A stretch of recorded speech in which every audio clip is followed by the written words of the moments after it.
Hiling na dagdag piso sa pasahe, malaking bagay na sa ilang tsuper.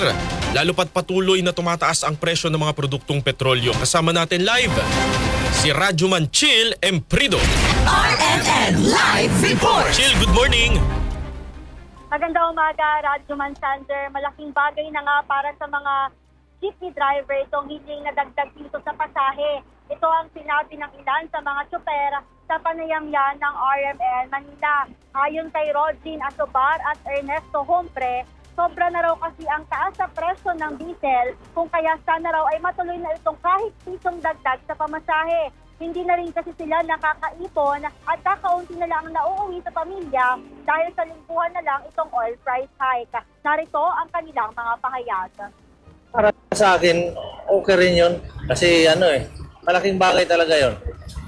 Dahil nung 50 lang, karang 51 yata yan eh. Ayun kasi na eh. 57.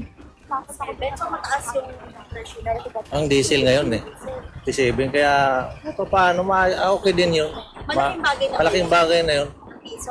Kasi nga ngayon, malaki talaga nabawa sa...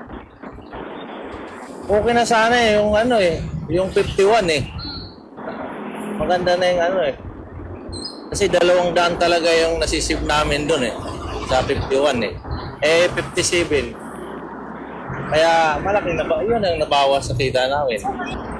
Mahirap naman yata yun kung 2 piso pa yun.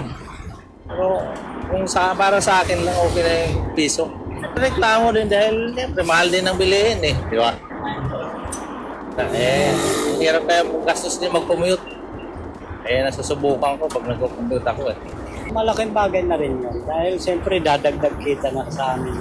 Hari na rin, kaya lang medyo kulang pa rin niya. Dapat kung magdadagdag, laki-lakihan na para ko. Magkano dapat? 50 man lang, gano'n. Makakaraos-raos na rin doon pagka gano'n. Mataas talaga diesel. Tumaas. Ewan ko lang kung kailan magbababa yan. Una nang hiniling itong provisional 1 peso fare increase ng ilang transport group o itong Magnificent 7 sa gitna ng sunod-sunod na pagsipa sa presyo ng langis. Nakatakda namang ihain sa Land Transportation Franchising and Regulatory Board o LTFRB ang motion to implement ngayong araw. Kasama mo sa DZXL RMN Manila, Radyoman Chill Emprido, sa Top RMN. Maraming salamat, Radyoman Chill Emprido.